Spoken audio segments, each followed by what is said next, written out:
Ever split a dinner bill with friends and realize you forgot your wallet? No worries, Venmo to the rescue. This awesome app lets you send and receive money instantly, making settling up a breeze. But what if you're new to Venmo and wondering, do I actually need a bank account to use it? This question might surprise you, but it's a common one. Venmo has become so ingrained in our daily financial interactions that the underlying mechanics can get a little fuzzy. So, let's dive into the world of Venmo and bank accounts and clear up this confusion once and for all. The allure of instant money transfers.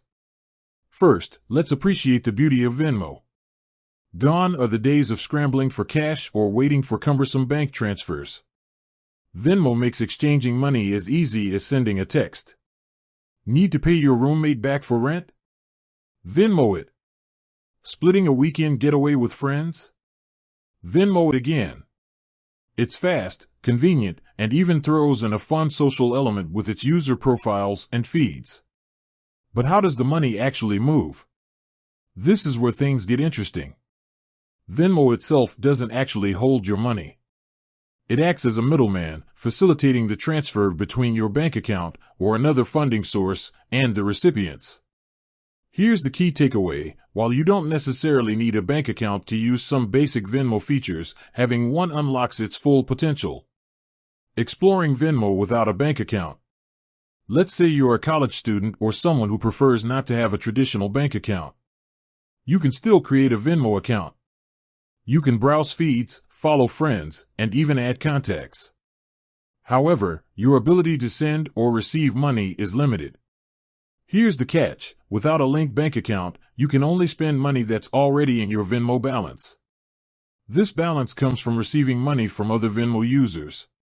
So, if a friend pays you back for that concert ticket, you can use those funds to pay someone else on Venmo, but that's where it ends.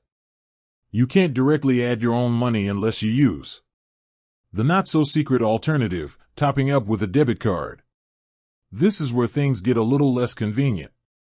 You can actually add money to your Venmo balance using a debit card linked to a bank account. Yes, a bit of a paradox.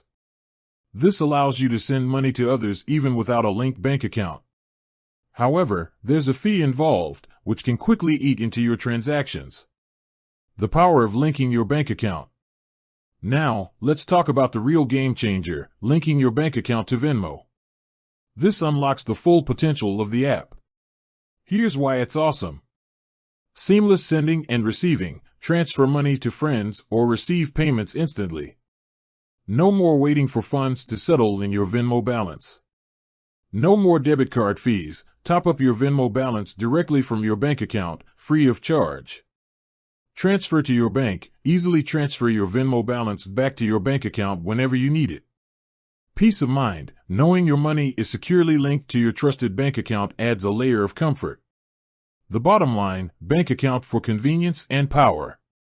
So, the answer to our original question is clear. While you can technically use some basic Venmo features without a bank account, it significantly limits its functionality. Linking your bank account unlocks the full potential of Venmo, making it a truly convenient and powerful tool for managing your finances with friends. Beyond the bank account, exploring other funding sources. It's important to note that Venmo is constantly evolving. While a bank account remains the most common funding source, they might introduce alternative options in the future. Keep an eye out for updates and explore what works best for you. With that said, thanks for watching and until next time.